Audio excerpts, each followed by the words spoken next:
Pink city Jaipur में आज एक बार फिर से बुलडोजर वाली कार्रवाई होने वाली है। आज मालवीय नगर के नंदपुरी अंडरपास के पास प्रशासन का बुलडोजर चलेगा। आज 5 धार्मिक स्थलों को वहां से हटाया जाएगा। बुलडोजर एक्शन के दौरान शहर का माहौल खराब ना हो, इसके लिए प्रशासन ने पूरी तैयारी की है। शहर में 3000 से ज्यादा पुलिस के जवान तैनात किए गए। साथ ही 9 जून की रात 12 बजे तक इंटरनेट को बंद कर दिया गया है। प्रशासन को आशंका है कि सोशल मीडिया और इंटरनेट आधारित प्लेटफॉर्म्स के जरिए अफवाहें फैल सकती हैं और माहौल खराब हो सकता है। इसीलिए शहर में सोशल मीडिया प्लेटफॉर्म की सर्विसेज को सस्पेंड कर दिया गया है। तो जयपुर पिंक सिटी में डिमोलिशन ड्राइव होनी है और जहां पर यह ड्राइव होनी है वहां पर 5 धार्मिक स्थल आ रहे हैं और इसी वजह से बड़ी संख्या में पुलिस के जवानों की तैनाती की गई है। एक मस्जिद, एक मज़ार और 2 मंदिर है और एक सत्संग भवन है। ये सब हटाए जाएंगे। सड़क को 80 फीट चौड़ा करना है और इसी वजह से ये डिमोलिशन ड्राइव चलने वाली है और इसके लिए इंटरनेट को बंद कर दिया गया है। यानी कल रात 9 बजे तक जयपुर के लोग सोशल मीडिया एक्सेस नहीं कर पाएंगे। सोशल मीडिया प्लेटफॉर्म्स की सर्विसेज को सस्पेंड कर दिया गया है। आशंका इस बात की है कि किसी भी तरह की अफवाह फैल सकती है और माहौल बिगड़ सकता है, ख़राब हो सकता है। इसी के मद्देनज़र ये कदम उठाया गया है कि पूरे इलाके में धारा 163 लागू है। लोगों की आवाजाही पर निगरानी रखी जा रही है।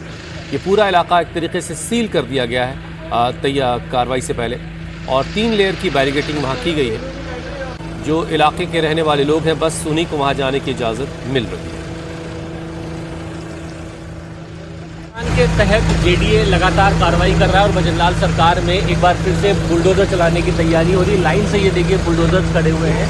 5 धार्मिक स्थलों पर बुलडोजर चल रहे हैं। मेरे पीछे नूरानी मस्जिद है, उसके आगे सत्संग भवन है और मंदिर है। हालांकि ये जो तमाम इंक्रोचमेंट्स हैं पहले से ही हटाए जा रहे हैं, लेकिन इस नूरानी मस्जिद को सड़क चौड़ा करने को लेकर अब बुलडोजर चलाने की तैयारी है। भारी एसटीएफ डिप्लॉय किया गया, 3000 पुलिसकर्मी डिप्लॉय किए गए। ये जेसीबी देखिए अंदर जा रहे हैं। थोड़ी ही देर बाद कार्रवाई शुरू हो जाएगी। लगभग पूरे इलाके में 3000 पुलिसकर्मी, एसटीएफ, स्पेशल टास्क फोर्स के अलावा अन्य पुलिस बल तैनात किया गया है। इंटरनेट सेवा सस्पेंड कर दी गई है और पूरे इलाके में रूट मार्च किया जा रहा है कि कोई भी अप्रिय घटना ना हो, शांति सद्भावना बनी रहे। लिहाजा यहाँ पर पुलिसकर्मी तो तैनात हैं। थोड़ी देर में यहाँ पर कार्रवाई शुरू होने वाली है जहाँ पर नूरानी मस्जिद है और बताया जा रहा है कि पहले ही यहाँ से इस मस्जिद को खाली करा लिया गया था ताकि कोई विरोध प्रदर्शन ना हो, क्योंकि कई दिनों से इस जगह पर लगातार कार्रवाई चल रही है सड़क चौड़ा करने को लेकर। और अब फिलहाल मस्जिद और जो अन्य धार्मिक स्थल है उसको हटाने के लिए जेडीए ने पूरी तैयारी कर रखी है।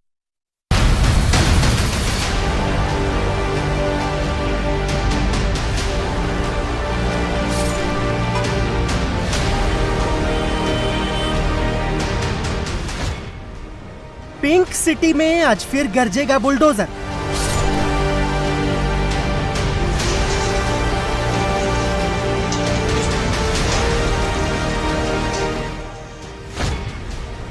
नंदपुरी में 5 धार्मिक स्थलों पर होगा बुलडोजर एक्शन।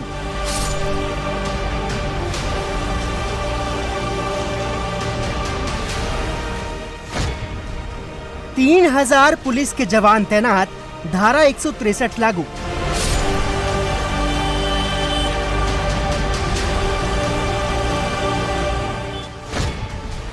इंटरनेट सेवा बंद, सोशल मीडिया पर लगी रोक।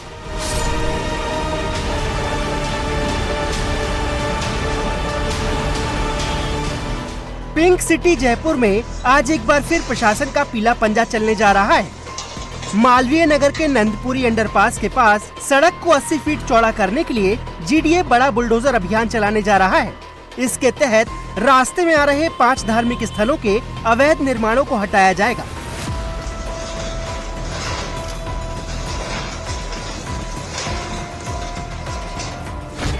आज जिन 5 धार्मिक स्थलों को हटाया जाना है उसमें एक मस्जिद, एक मजार, एक सत्संग भवन और 2 मंदिर शामिल हैं। जयपुर में भजनलाल सरकार का अवैध निर्माण पर बुलडोजर चल रहा है और इस बार ये बुलडोजर जयपुर में मस्जिद, मंदिर और सत्संग भवन पर चलने वाला है। मेरे पीछे ये नूरानी मस्जिद जो आप देख रहे हैं, इसको तोड़ने की तैयारी हो रही है क्योंकि मास्टर प्लान के तहत सड़क चौड़ा होना है और सड़क चौड़ा होने से पहले जो तमाम जगहों पर बुलडोजर चले हैं उसमें मेरे बगल में जो तमाम जो घर देख रहे हैं इनको पहले ही तोड़ दिया गया है, लेकिन मस्जिद और कुछ जो धार्मिक स्थल थे उनको समय दिया गया था कि इसको खाली करा दिया जाए। हालांकि अभी बता रहे हैं कि नूरानी मस्जिद के अंदर ताला लगा दिया गया है और इसी को तोड़ने से पहले यानी इस अतिक्रमण को हटाने से पहले पुलिस ने बहुत ही मजबूत इंतजाम किया है। पूरे मालवीय नगर इलाके को सील कर दिया है।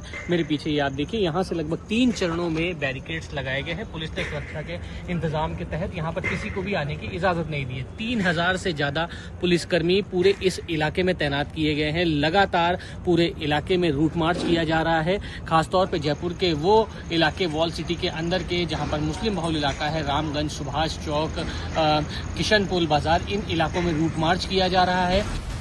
धार्मिक स्थलों को हटाने की कार्रवाई से पहले प्रशासन और पुलिस ने सुरक्षा के पुख्ता इंतजाम किए हैं।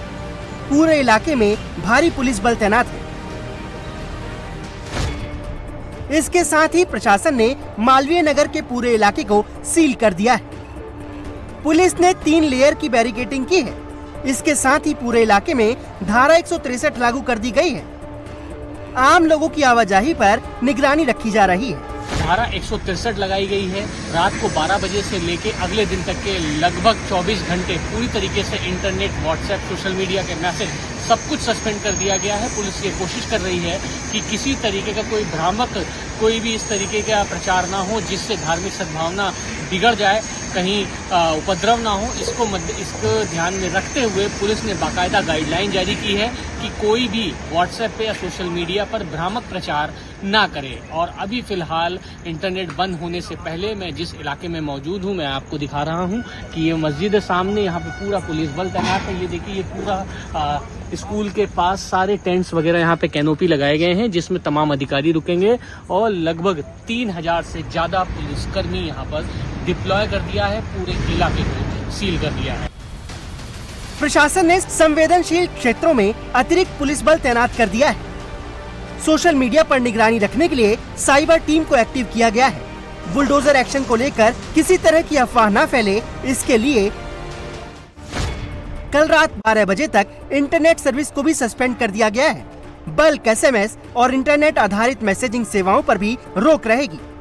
व्हाट्सएप, फेसबुक, इंस्टाग्राम, एक्स समेत सभी सोशल मीडिया प्लेटफॉर्म्स की सर्विस सस्पेंड रहेगी। केवल जरूरी सरकारी और इमरजेंसी सेवाओं को छूट दी गई है। बुलडोजर एक्शन के दौरान किसी तरह का माहौल खराब ना हो, इसके लिए जयपुर पुलिस ने पूरी तैयारी की है। शहर के अलग अलग इलाकों में पुलिस के आला अफसर फोर्स के साथ फ्लैग मार्च कर रहे हैं। शहर भर में 3000 से अधिक पुलिसकर्मियों की तैनाती की गई है। JDA की मांग पर RAC की 12 कंपनियां भी तैनात की गई हैं। ड्रोन और CCTV कैमरों से निगरानी रखी जा रही है। पर कोटा के अलावा संवेदनशील इलाकों में भी खास निगरानी की जा रही है। इस वक्त सड़क की चौड़ाई 25 से 30 फीट है, लेकिन रिकॉर्ड में 80 फीट दर्ज है। सड़क के दोनों तरफ कई अवैध घर और इमारतें बनी हुई हैं, जिन्हें अब प्रशासन हटा रहा है।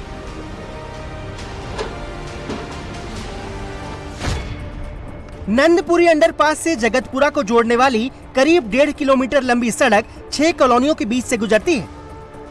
सड़क चौड़ी होने से हरे कृष्णा रोड पर ट्रैफिक का दबाव कम होगा और नंदपुरी से जगतपुरा तक सीधा रूट शुरू हो जाएगा। सड़क चौड़ीकरण से करीब 50 कॉलोनियों को मालवीय नगर, प्रधान मार्ग और एपेक्स सर्किल क्षेत्र की ओर बेहतर कनेक्टिविटी मिलने की उम्मीद है। 22 मई को इस रास्ते से 134 अवैध निर्माण को बुलडोजर की कार्रवाई करके हटाया गया था और आज रास्ते में आने वाले धार्मिक स्थलों को हटाकर पूरे रास्ते को साफ किया जाना है।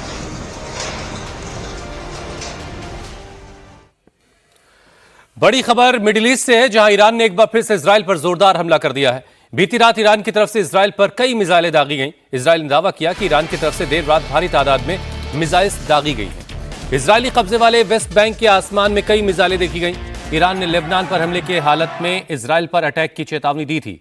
रविवार को जब इजरायली सेना ने लेबनान की राजधानी बेरूत में हिजबुल्लाह के ठिकानों पर हवाई हमला किया तो जवाबी कार्रवाई के तौर पर ईरान ने इजराइल पर ताबड़तोड़ मिसाइलें दाग दी। हालांकि अभी तक इस हमले में किसी के हताहत होने की खबर नहीं है। इस बीच अमेरिकी राष्ट्रपति ट्रंप ने ईरान को चेतावनी दी है कि वो हमले रोके, वरना सीज फायर की डील रुक सकती है। इजराइल ने भी ईरान को जवाबी हमले की धमकी दी है।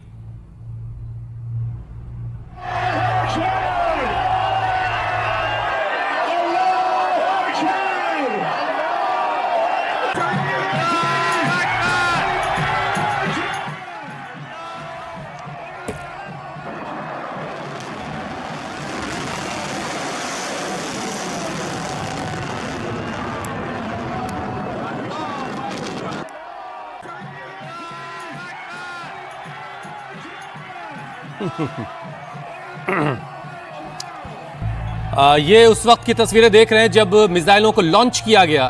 लगातार लेबनान पर इजराइल की तरफ से किए जा रहे हमले के बाद बार बार ईरान वार्न कर रहा था कि लेबनान पर हमले रुकने चाहिए, और ट्रंप के दखल के बाद ट्रंप ने फटकार भी लगाई थी नेतन्याहू को, और उसके बावजूद लेबनान पर जब हमला हुआ तो इस बार बीती रात ईरान ने इजराइल के वेस्ट बैंक के जो कब्जे वाला इजराइल का इलाका है वहाँ पर मिसाइलें दागी, और कई मिसाइलें वहाँ पर गिरी हैं, लेकिन इससे कितना नुकसान हुआ इसकी कोई जानकारी भी नहीं है। रविवार को इजरायली सेना ने लेबनान की राजधानी बैरूत में कई ठिकानों पर हवाई हमले किए थे, और अब जवाबी कार्रवाई में उसके बाद बीती रात ईरान ने इजराइल पर कई मिसाइलें दाग दी हैं। अब इस हमले के बाद अमेरिकी राष्ट्रपति ट्रंप ने कहा है कि फौरन ईरान जो है वो इन हमलों को रोके, वरना सीज फायर की डील रुक सकती है। जबकि इसी सीज फायर के दौरान अमेरिका ईरान पर हमले करता रहा। ईरान जो है कुवैत और बहरीन को लगातार जो अमेरिकन एसेट्स हैं उनको टारगेट करता रहा, और लेबनान पर इजराइल अटैक करता रहा, तो उधर से हिजबुल्लाह भी जवाब देता रहा। लेकिन बीच में ट्रंप के दखल के बाद लेबनान पर हमले नहीं होंगे, इसका भरोसा इजराइल की तरफ से दिया गया था, और हिजबुल्लाह से भी बात की थी ट्रंप ने। लेकिन एक बार फिर से इजराइल ने बैरूत में हमला जब किया तो ईरान ने जवाबी कार्रवाई करते हुए इजराइल के कब्जे वाले वेस्ट बैंक में ज़बरदस्त मिसाइल हमला किया है। और इन हमलों के वक्त आप देखिए किस तरीके का जश्न का माहौल है।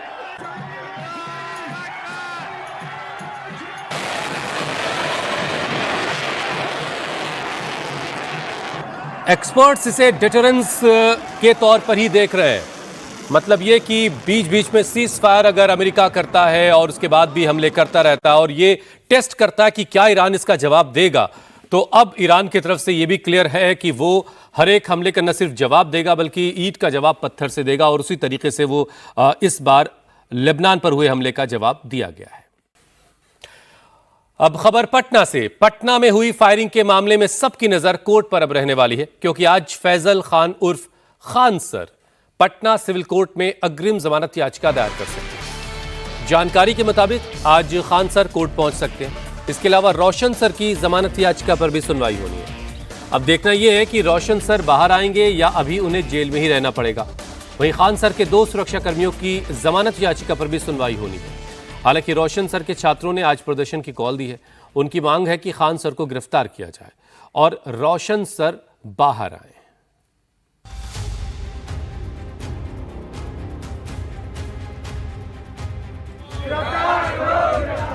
व्यक्ति बिना कोई गुनाह किए जेल में बैठा हुआ है। क्या आज गिरफ्तार होंगे फैजल खान उर्फ खान सर? कि खान सर की गिरफ्तारी अगर नहीं होती है तो पटना के सड़कों पर 10,000 छात्र करने के लिए तैयार है। शाम के समय पूरे पटना में कैंडल मार्च निकाला जाएगा। रोशन सर आएंगे बाहर, खान सर जाएंगे अंदर। रोशन सर पर जो भी धारा लगाया गया उससे अधिक संगीन धारा खान पे लगाई गई है, जिसमें आप देख रहे हैं कि भाई 109 भी उन पर भी लगाया गया, दोनों को 109 आर्म्स एक्ट भी उन पर लगाया गया। इसके बाद भी अभी तक वो गिरफ्त में नहीं है। क्या 15 जून के बाद सील होगा खान सर का coaching centre? Fire alarm system की कमियां पाई गई है। फायर पंप नहीं लगा हुआ है। टैंक में जो ओवरहेड टैंक है, टैंक में जो कैपेसिटी के चाहिए उसमें कम है। 1 सप्ताह के अंदर नहीं लगाते हैं तो इसकी सूचना बड़ी लेवल पे दी जाएगी और जो भी होगा वो बड़ी लेवल पे किया जाएगा। 1 नहीं, 2 नहीं, 3 मुसीबतों में इस वक्त खान सर फंसे हुए हैं। पहली मुसीबत गोलीकांड मामले में खान सर पर FIR दर्ज है, वो भी हत्या की कोशिश और आर्म्स एक्ट के तहत। फरार है इसलिए गिरफ्तारी का खतरा तो बना ही हुआ है और तीसरा खतरा खान ग्लोबल सेंटर के सील होने का मंडरा रहा है। यानी कुल मिलाकर खान सर बुरे फंसे हैं, इसलिए 3 दिन से फरार हैं। पुलिस लगातार उनकी तलाश कर रही है, लेकिन खान सर है कि सरेंडर करने को तैयार नहीं है। हालांकि आज उम्मीद है कि 3 दिन से फरार खान सर सबके सामने आएंगे, कोर्ट में याचिका दाखिल करेंगे और मामले पर अपना पक्ष रखेंगे। पटना फायरिंग विवाद में खान सर आज पटना सिविल कोर्ट में अग्रिम जमानत याचिका दाखिल कर सकते हैं। दूसरी ओर आज रोशन सर की जमानत याचिका पर सुनवाई होनी है और खान सर के सुरक्षा कर्मियों की जमानत याचिका पर भी कोर्ट आज ही सुनवाई करेगा। मामले को लेकर खान सर के खिलाफ अब रोशन सर की टीम ने मोर्चा खोल दिया है। एक तरफ ज्ञान बिंदु कोचिंग के छात्रों ने फैजल खान की गिरफ्तारी की मांग को लेकर नारेबाजी की। छात्र रोशन आनंद सर का मुखौटा पहने दिखे, तो दूसरी ओर ज्ञान बिंदु कोचिंग की तरफ से प्रेस कॉन्फ्रेंस की गई और साफ साफ चेतावनी दी गई कि अगर खान सर की गिरफ्तारी नहीं हुई तो बड़े आंदोलन की तैयारी पटना के गांधी मैदान में कर ली गई है। रोशन सर पर जो भी धारा लगाया गया उससे अधिक संगीन धारा खान पे लगाई गई है, जिसमें आप देख रहे हैं कि भाई 109 भी उन पर भी लगाया गया, दोनों को 109 आर्म्स एक्ट भी उन पर लगाया गया। इसके बाद भी अभी तक वो गिरफ्त में नहीं है, अर्थात अभी भी उनको प्रशासन द्वारा गिरफ्तार किया नहीं गया। तो हमारा सबसे पहला डिमांड है कि जिस तरीके से तत्परता के साथ प्रशासन ने रोशन सर की गिरफ्तारी की है, हमारे प्रेस संस्थान में छापेमारी की गई उस रात्रि के समय में, उसी तरीके से तत्परता के साथ खान की गिरफ्तारी की जाए। खान को गिरफ्तार नहीं किया जाता तो हम आमरण अनशन शुरू करेंगे, क्योंकि भाई यहाँ साफ साफ बात है कि आप देखें कि 2 तारीख के दिन वो FIR हुआ, 3 के सुबह में ये गिरफ्तार हुए, 4 तारीख को खान के ऊपर FIR होता है, के बाद भी गिरफ्तारी नहीं हुई। ज्ञान बिंदु कोचिंग के छात्रों का आरोप है कि खान सर के साथ प्रशासन मिला हुआ है, इसलिए FIR के बावजूद जानबूझकर उनको पकड़ा नहीं जा रहा। प्रशासन ने, जिस सम्राट प्रशासन ने स्वतः संज्ञान लेते हुए गोली चलाने वालों की संदिग्धों की जांच की, FIR की, खान ग्लोबल स्टडी सेंटर के मुखिया खान सर उर्फ फैजल खान के नाम से FIR किया, उसके बाद भी आज तक गिरफ्तारी क्यों नहीं? तो क्या हम ये माने कि ये पुलिस द्वारा उनको संरक्षण प्राप्त है? एक टीचर को आप घसीट के ले जाते हो, आप मेडिकल सुविधा नहीं प्रदान करते हो, उनके किडनी का ऑपरेशन हुआ है और आप उनको बेऊर जेल में भेज देते हो बिना स्वास्थ्य लाभ दिए, लेकिन दूसरे शिक्षक को VIP ट्रीटमेंट क्यों? क्या पुलिस प्रशासन उनको समय दे रही है इंटरिम बेल के लिए कि साहब अब इंटरिम? हम लोगों को भी जानकारी है। रोशन सर के छात्र प्रशासन की मिलीभगत का आरोप लगा रहे हैं, तो इस बीच खान सर के कोचिंग सेंटर में सील का खतरा मंडरा रहा है। शनिवार को फायर सेफ्टी डिपार्टमेंट की टीम ने कोचिंग की बिल्डिंग में सेफ्टी स्टैंडर्ड का निरीक्षण किया। जानकारी के मुताबिक खान ग्लोबल स्टडीज में बच्चों की सेफ्टी को लेकर, उनकी जान की सुरक्षा को लेकर भारी खामियां पाई गई हैं। ये खामियां फायर सेफ्टी से जुड़ी हुई हैं, जिसे लेकर फायर सेफ्टी डिपार्टमेंट की ओर से उन्हें नोटिस दिया गया है और 15 जून तक सब ठीक करने को कहा गया है और अगर ऐसा नहीं होता तो फिर कोचिंग सेंटर को सील किया जा सकता है। जैसे फायर अलार्म सिस्टम की कमियां पाई गई है, फायर पंप नहीं लगा हुआ है, टैंक में जो ओवरहेड टैंक है, टैंक में जो कैपेसिटी के चाहिए उसमें कम है। 1 सप्ताह के अंदर नहीं लगाते हैं तो इसकी सूचना वरीय लेवल पे दी जाएगी और जो भी होगा वो वरीय लेवल पे किया जाएगा। कुल मिलाकर दिन ब दिन खान सर की मुश्किलें लगातार बढ़ रही हैं और आज देखना होगा कि अगर खान सर कोर्ट पहुंचते हैं तो उन पर कोर्ट क्या फैसला लेता है। एक तरफ खान सर पर गिरफ्तारी की तलवार लटक रही है तो दूसरी तरफ अब खान सर पर गंभीर आरोप भी हैं। आरोप है कि खान सर दूसरे कोचिंग से सफल होने वाले छात्रों को लालच देते और अपने संस्थान में बुलाकर उन्हें सम्मानित कर रहे थे। सिलेक्टेड छात्रों को अपने संस्थान का बता रहे थे। 31 मई को खान ग्लोबल कोचिंग में पुलिस भर्ती परीक्षा में सफल अभ्यर्थियों को सम्मानित किया गया था। दावा किया गया कि खान सर के कोचिंग से 12,000 छात्र भर्ती परीक्षा में कामयाब हुए। हालांकि अब कई ऐसी चैट्स और ऑडियो सामने आ रहे हैं जिसमें खान के दावों की पोल खुल रही है। एक ऑडियो में खान सर की टीम एक फिजिकल ट्रेनर को फोन करके कह रही है कि बिहार पुलिस में पास हुए सभी बच्चों को लेकर आना और खान सर का झंडा बुलंद करना। हालांकि इंडिया टीवी इस ऑडियो की पुष्टि नहीं करता। आइए आशीर्वाद ले लीजिए सर से, ठीक ना? जी सर, हम कल आएंगे आपको, ठीक है? खान सर से मिला जाएगा, ठीक है? तो हमको भी अच्छा लग रहा है जो फोन किए हैं। तो हम कल फोन किए थे आप, तो हम दूसरा ठाई थे, तो इसीलिए आपका फोन हम रिसीव ना किए। अभी भेजे हैं गोलू जोन जी 12 से 2, ठीक है जी। कितना बजे सर? 12 से 2 के बीच में, ठीक ना? अच्छे, मैंने वहाँ भेंट हो जाएगा खान सर से? भैया ये खान सर से थोड़ी ना इतना आसानी से भेंट होता है जी। खान सर कोई आम आदमी है? नहीं नहीं नहीं, हम जानते हैं। आपको बुला रहे हैं कि खाने सर बोले हैं हमको कि पूरा टीम रिसर्च किया है पूरे बिहार में। जी जी जी। हम लोग का सब सोशल मीडिया देखा गया है कि कौन को क्या कर रहा है, क्या किसका पर्सनालिटी है, ठीक ना? जी जी जी। तो बेतिया से आपको चुना गया है, ठीक है? जी जी।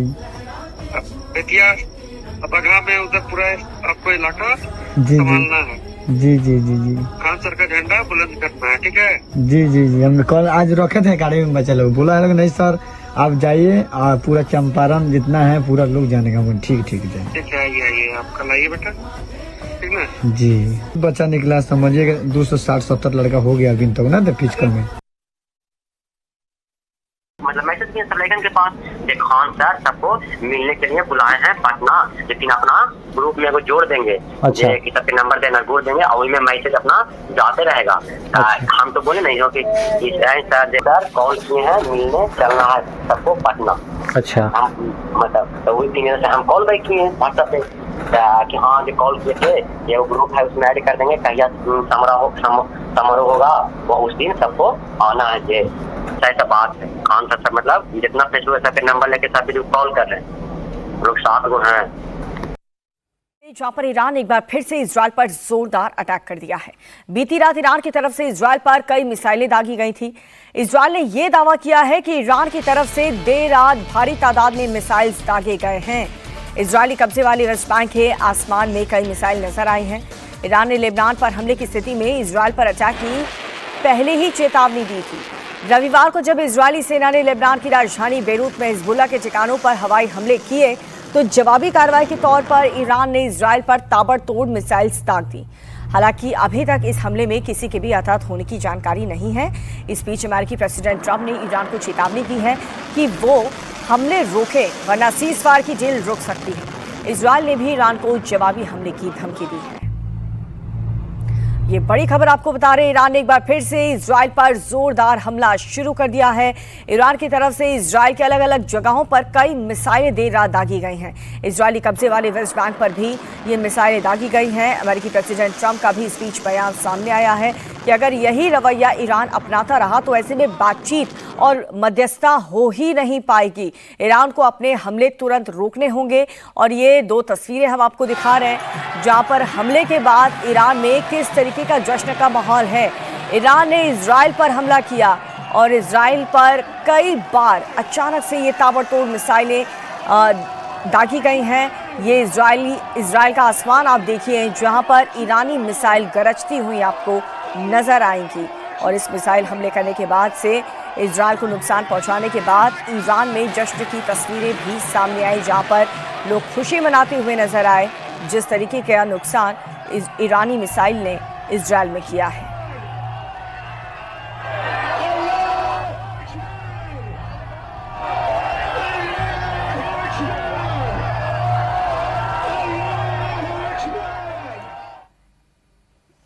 पिंक सिटी जयपुर में आज एक बार फिर से बुलडोजर एक्शन होने जा रहा है। मालवीय नगर के नंदपुरी अंडरपास के पास से प्रशासन का बुलडोजर पहुंच चुका है और अब से थोड़ी देर बाद इलाके में बुलडोजर की कार्रवाई भी शुरू कर दी जाएगी। आज 5 धार्मिक स्थलों को हटाया जाएगा। बुलडोजर एक्शन के दौरान शहर का माहौल ना खराब हो, इसके लिए प्रशासन ने पूरी तैयारी कर रखी है। शहर में 3000 से ज्यादा पुलिस के जवान तैनात किए गए हैं और साथ ही 9 जून रात 12 बजे तक इंटरनेट बंद कर दिया गया। प्रशासन को आशंका है कि सोशल मीडिया पर इंटरनेट आधारित प्लेटफॉर्म्स के जरिए अफवाहें फैलाकर माहौल बिगाड़ने की कोशिश की जा सकती है। इसके लिए शहर में सोशल मीडिया प्लेटफॉर्म्स की सर्विस को भी सस्पेंड कर दिया गया है। ये बड़ी खबर आपको बता रहे हैं। शहर में 3000 से ज्यादा पुलिस के जवानों को तैनात किया गया है ये कार्रवाई हो उससे पहले। और देखिए जयपुर में बुलडोजर एक्शन और शहर में किस तरीके का हाई अलर्ट जारी किया गया है। सबसे बड़ी बात तो ये है कि इंटरनेट सेवा को पूरी तरह से बंद कर दिया गया है 24 घंटे के लिए। 3000 पुलिसकर्मियों की तैनाती वहां पर अलग अलग शहरों पर कर दी गई है और साथ ही नंदपुरी अंडरपास के पास से लगने वाला जाम खत्म हो जाएगा अगर इसका चौड़ीकरण हो जाएगा इस सड़क का। हरे कृष्ण रोड पर ट्रैफिक का दबाव भी कम होगा। नंदपुरी से जगतपुरा तक सीधा रूट शुरू हो जाएगा। चौड़ीकरण से 50 किलोमीटर की राहत यहाँ पर मिलेगी। 3000 पुलिसकर्मियों को फिलहाल तैनात कर दिया गया है ताकि किसी भी प्रकार का की जो अफवाह है वो ना फैलाई जा सके सोशल मीडिया के जरिए। इसीलिए कल रात 12 बजे तक इंटरनेट सर्विस को सस्पेंड करने का फैसला लिया गया। बल्क SMS और इंटरनेट मैसेजिंग पर भी रोक लगा दी गई है। लोगों को इंटरनेट की सेवाएं का इस्तेमाल 24 घंटे के लिए जयपुर में नहीं करने मिलेगा।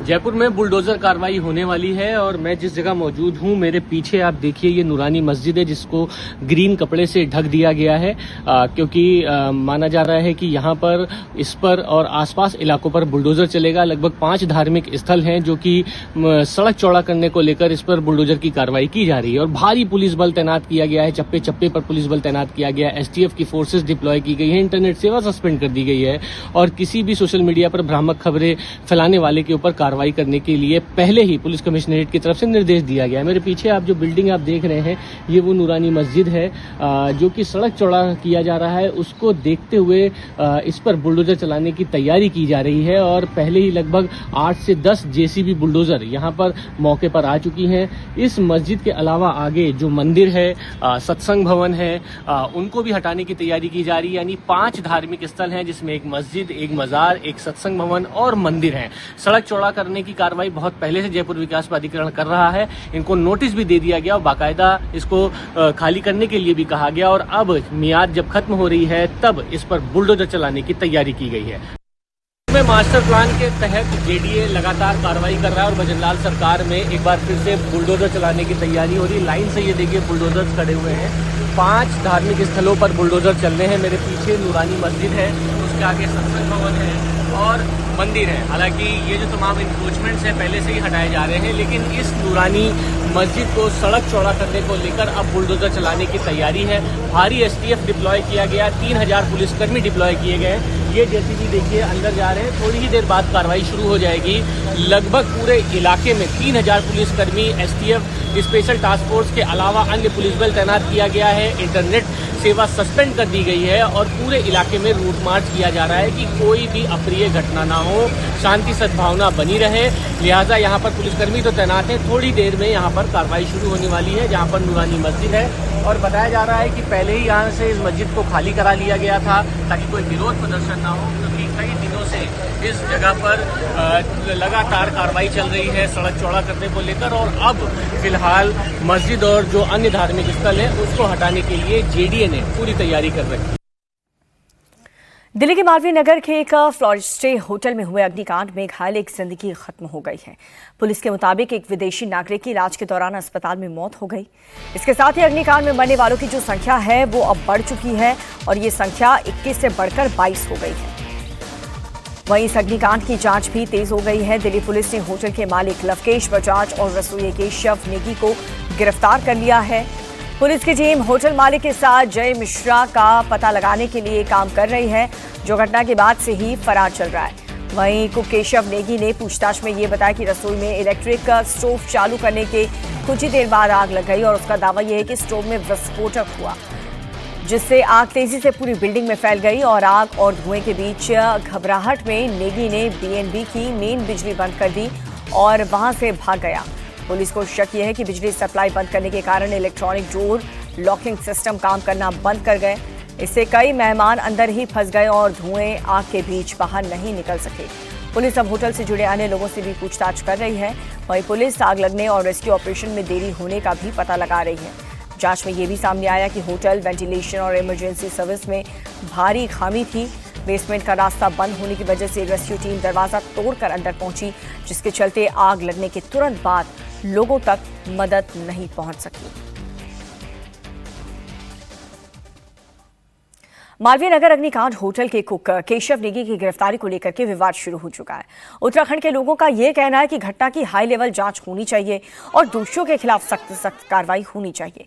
केशव नेगी गिरफ्तारी का मामला गरमाने के बाद उत्तराखंड के मुख्यमंत्री पुष्कर सिंह धामी ने रविवार को दिल्ली की मुख्यमंत्री रेखा गुप्ता से बात की। सीएम धामी ने मामले में ये कहा कि दिल्ली की सीएम ने उन्हें भरोसा दिलाया है कि किसी भी बेगुनाह के साथ अन्याय नहीं होगा। इसकी जानकारी खुद सीएम धामी ने सोशल मीडिया एक्स पर पोस्ट करके दी है। 5 राज्य के चुनाव में असम, बंगाल, तमिलनाडु में विपक्ष के इंडी अलायंस के सहयोगियों की बुरी हार के बाद आज दिल्ली में इंडी अलायंस की मीटिंग होने जा रही है, जिसमें शामिल होने के लिए बंगाल की पूर्व सीएम ममता बनर्जी दिल्ली पहुंच चुकी हैं।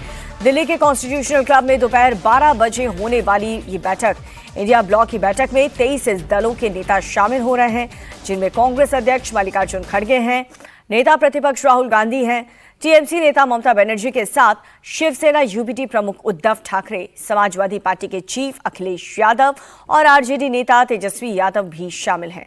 तो वहीं आम आदमी पार्टी और डीएमके ने मीटिंग शामिल नहीं होने का फैसला लिया है।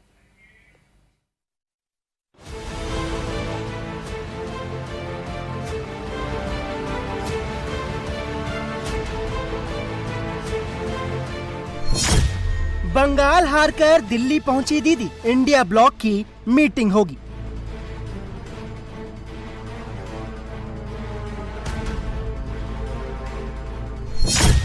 आपने नकारा डीएमके का किनारा, मीटिंग में कौन कौन आ रहा?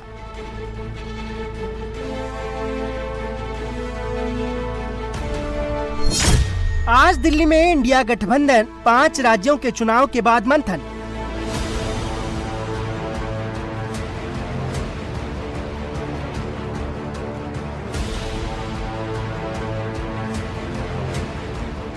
पांच राज्यों के चुनावी नतीजे के 1 महीने बाद आज इंडिया ब्लॉक की दिल्ली में अहम मीटिंग हो रही है। मीटिंग में शामिल होने के लिए बंगाल की पूर्व सीएम और टीएमसी चीफ ममता बनर्जी दिल्ली पहुंच चुकी हैं, जहां सबसे पहले आप नेता अरविंद केजरीवाल ने उनसे मुलाकात की। लेकिन आज इंडिया गठबंधन की बैठक में केजरीवाल शामिल नहीं हो रहे हैं। दोपहर 12 बजे होने वाली इंडिया ब्लॉक की बैठक को कांग्रेस ने जहां अहम मीटिंग बताया है, वहीं इंडिया ब्लॉक में शामिल आप और डीएमके ने मीटिंग से दूर रहने का फैसला किया है। We are discussing about the current political situation in the country. The way in which the government of India is bulldozing anti-democratic attitudes, and the issue of students. Lot many issues are have to discuss in this meeting. This is an India Alliance meeting. Certainly, in all India Alliance meeting is important. This is also important meeting. देखिए, कांग्रेस जो भी alliance करता है, उनका soul मकसद अपने आप को मजबूत करना है। उनका मकसद देश को मजबूत करने का नहीं है, देश हित में नहीं। आपने देखा कि हाल ही में जो तमिलनाडु में चुनाव कंक्लूड हुए, 1 दिन नहीं लगा उनको अपने अलायंस पार्टनर की पीठ में छुरा भोंकने से। हमने देखा अभी हिमाचल में जहां डायरेक्ट फाइट थी निकाय चुनाव में, क्या हश्र हुआ कांग्रेस का बीजेपी के आगे। हमने देखा कैसे असम की विधानसभा में जहां डायरेक्ट फाइट थी, क्या रिजल्ट है। नियरली 30 इयर्स हो गए कि गुजरात में कांग्रेस और बीजेपी के बीच में फाइट होता है, कंटेस्ट होता है। उनका क्या रिजल्ट निकलता है ये भी हमने देख लिया। हम देख चुके हैं कि डायरेक्ट फाइट में कहीं भी कांग्रेस बीजेपी को हराने में सक्षम नहीं है। कि हम लोग ये बात की अब हम कांग्रेस के साथ अलायंस नहीं करेंगे, हम लोग लोकसभा के बाद से ये बात कह रहे हैं। आज इंडिया ब्लॉक की मीटिंग में 23 पार्टियां शामिल हो रही हैं। कांग्रेस सांसद जयराम रमेश ने एक्स पोस्ट के जरिए दावा किया है कि कुछ पार्टियों ने इस बैठक में आने में असमर्थता जताई है। Congress, Samajwadi Party, TMC, RJD, Shiv Sena UBT, National Conference, CPM, Sharad Pawar गुट की एनसीपी समेत 23 दलों के प्रतिनिधि शामिल होने वाले हैं। तो आम आदमी पार्टी और डीएमके ने बैठक से दूरी बनाने का फैसला लिया है। सीपीआईएम भी कांग्रेस से नाराज है, हालांकि वो इस बैठक में शामिल होगी। इंडिया अलायंस में है कौन है? अभी तो सीपीएम कह रही है कि मैं पार्ट नहीं हूँ, मैं अभी रांची से आ रहा हूँ। झारखंड मुक्ति मोर्चा कह रही है कि हम दूसरा कैंडिडेट देंगे। डीएमके जो है वो अलग सीट पर बैठ गई। तृणमूल कांग्रेस का आता पता नहीं है। तो जो अलायंस कहीं एग्जिस्ट ही नहीं करता है, ये राहुल जी, प्रियंका जी, सोनिया जी का अलायंस है। अपने परिवार के लोगों के साथ बैठेंगे और उनके 2 4 5 जो दरबारी हैं वो बैठेंगे। हर राज्य के चुनाव में सब पार्टियां लड़ती हैं, वहां पर राज्य के स्तर पर कई बार मतभेद होता है। सब लोग चाहते हैं कि अपने कार्यकर्ताओं के साथ रहें, कार्यकर्ता की मर्जी के खिलाफ न जाए, लेकिन जो नेशनल प्लेटफॉर्म है वहां पर इंडिया गठबंधन हमेशा एकजुट रहने की कोशिश करती है। इसके पहले भी देखा गया है। स्टेट की बात हम नहीं करेंगे। तो अभी चूंकि बहुत सारे चुनाव हुए हैं, अभी राज्यसभा का भी चुनाव है, तो कई बार इस तरह के चुनाव में टिकट को लेकर आपस में बातचीत होती है, कुछ मन मिटाव होता है, कुछ असंतुष्टि होती है, फिर सब कुछ ठीक हो जाता है। तो हम बहुत आशान्वित हैं कि हमारे गठबंधन में कोई पेच नहीं रहेगा और सब कुछ पहले जैसा ही रहेगा। भले ही कुछ समय के लिए तत्काल कभी कभी मनमुटाव थोड़ा हो सकता है या असंतोष हो सकता है, लेकिन लंबे दौर में सब लोग एक साथ हैं। देश में राज्यसभा के 24 सीटों के लिए हो रहे चुनाव के बीच होने वाली आज की मीटिंग में कांग्रेस अध्यक्ष मल्लिकार्जुन खड़गे, लोकसभा में नेता प्रतिपक्ष राहुल गांधी, टीएमसी से ममता बनर्जी और अभिषेक बनर्जी, समाजवादी पार्टी के मुखिया अखिलेश यादव, आरजेडी से तेजस्वी यादव और शिवसेना यूबीटी से उद्धव ठाकरे समेत विपक्षी पार्टियों के कई प्रतिनिधियों के शामिल होने की संभावना है। विपक्षी दलों ने आज मीटिंग को बढ़ती महंगाई और छात्रों की समस्या से जोड़ने की कोशिश की है, तो बीजेपी ने विपक्ष के बिखराव पर तंज कसा है। आदमी पार्टी मुझे लगता है कि इंडी गठबंधन का पार्ट तो नहीं ही है। जरूरत होती है तो कभी सट जाते हैं, फिर जब डिफरेंसेज होता है तो हट जाते हैं। ये आम आदमी पार्टी नाम की ही अब कोई चीज़ नहीं रहेगी। जैसे कांग्रेस का धीरे धीरे सफाया होता जा रहा है, वैसे आम आदमी पार्टी दिल्ली से समाप्त हो गई। अब धीरे से पंजाब में जो बचा खुचा इनका रह गया है वो भी समाप्त हो जाएगा अगले चुनाव में। इसलिए ये इंडी गठबंधन का पार्ट हो या ना हो, उससे देश की राजनीति पे कोई असर नहीं पड़ता। चंद घंटों पहले 29 रुपये और बढ़ोतरी हुई है। ये मार किस पे पड़ रही है? निम्न आय वर्ग, मध्यम वर्ग। इसकी चिंता विपक्ष को नहीं करनी चाहिए। छात्रों, नौजवानों के भविष्य के साथ खिलवाड़ हो रहा है, इसकी चिंता विपक्ष को नहीं करनी चाहिए। उस संदर्भ में मैं समझता हूं मीटिंग को देखा जाए, क्योंकि राष्ट्रीय मुद्दे यही हैं आज की डेट में। बेरोजगारी, छात्रों के भविष्य के साथ खिलवाड़, निम्न आय वर्ग और मध्यम वर्ग की जिंदगी को नहस कर देने की कोशिशें, सरकार का ढुलमुल रवैया और उसके अलावा संस्थाओं और संस्थानों पर जो कब्जे और आधिपत्य की प्रवृत्ति है वो। इंडिया गठबंधन ने आज अपनी मीटिंग को लेकर जो एजेंडा तय किया है उनमें महंगाई, बेरोजगारी, संविधान और केंद्र सरकार की नीतियों को लेकर साझा रणनीति पर चर्चा की जाएगी। तो वहीं स्पेशल इंटेंसिव रिवीजन, संसद में फिर से सरकार की डिलिमिटेशन बिल लाने की तैयारी, केंद्रीय जांच एजेंसियों की कथित दुरुपयोग और पेपर लीक के मुद्दे पर भी चर्चा होने की संभावना है। तो आगामी विधानसभा चुनावों को लेकर भी विपक्षी गठबंधन आज मंथन करने वाला है। बीजेपी ने इंडिया ब्लॉक की मीटिंग के बहाने हार के बाद कमजोर हो चुकी टीएमसी पर तंज कसा है। There is no alliance as such. अभी हमने देख लिया जहां जहां भी थोड़ी सी प्रॉब्लम होती है अलायंस टूटता नजर आता है।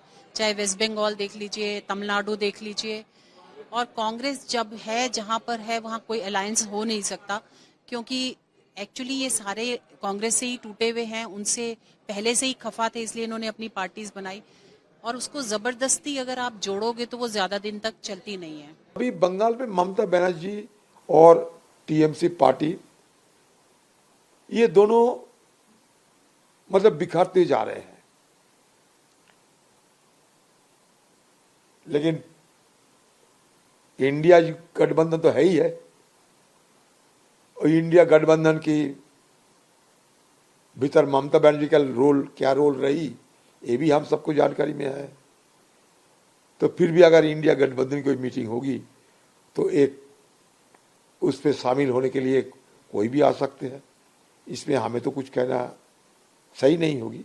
लेकिन बंगाल में टीएमसी पार्टी के लिए आज की तारीख में भी हाल बहुत बुरा है। विपक्ष के इंडिया ब्लॉक का गठन 2024 लोकसभा चुनाव में मोदी सरकार को घेरने के लिए किया गया था, जिसकी पहली बैठक 23 जून 2023 को पटना में हुई थी। तो आज से पहले सितंबर 2025 में इंडिया गठबंधन की मीटिंग हुई थी, जो करीब 9 महीने बाद आज फिर हो रही है। दिल्ली यूनिवर्सिटी के असिस्टेंट प्रोफेसर की हत्या में सनसनीखेज खुलासा हुआ। दिल्ली पुलिस ने पश्चिम बंगाल के बर्धमान से आरोपी दंपति को गिरफ्तार कर लिया। बुधवार को दिल्ली के वसुंधरा एनक्लेव के सत्यम अपार्टमेंट के एक फ्लैट में दिल्ली यूनिवर्सिटी की प्रोफेसर की असिस्टेंट प्रोफेसर देवस्मिता पॉल की हत्या कर दी गई थी और 3 दिन की छानबीन के बाद पुलिस ने आरोपी को बंगाल से गिरफ्तार कर लिया। पुलिस के मुताबिक दोनों आरोपी प्रॉपर्टी विवाद के चलते तकरीबन 1400 किलोमीटर दूर पश्चिम बंगाल से दिल्ली आए थे। पॉल के पास पश्चिम बंगाल में एक संपत्ति थी जो उसे नाना के मरने के बाद विरासत में मिली थी। इस संपत्ति की कीमत करोड़ों रुपए है। आरोपी उस घर में किराएदार थे और संपत्ति पर इनकी नजर थी। देवस्मिता पॉल उन पर घर खाली करने का लगातार दबाव डाल रही थी। इसी वजह से कपल ने हत्या की साजिश रची ताकि उसकी संपत्ति पर कब्जा कर सके। पुलिस की जांच में सीसीटीवी फुटेज में कपल फ्लैट में आता दिखाई दे रहा है। दोनों तकरीबन 30 मिनट तक फ्लैट के अंदर रहे और प्राइवेट कैब से आए थे। लिफ्ट की बजाय सीढ़ियों से 6ठी मंजिल तक गए। शक से बचने के लिए वो अपने बच्चे को भी साथ लेकर आए थे। हत्या करने के बाद से दंपति घर का दरवाजा बाहर से बंद करके निकल गए। शक होने पर दिल्ली पुलिस की टीम बंगाल गई। दंपति से कड़ाई से पूछताछ की जिसमें दोनों ने हत्या की बात कबूल कर ली है।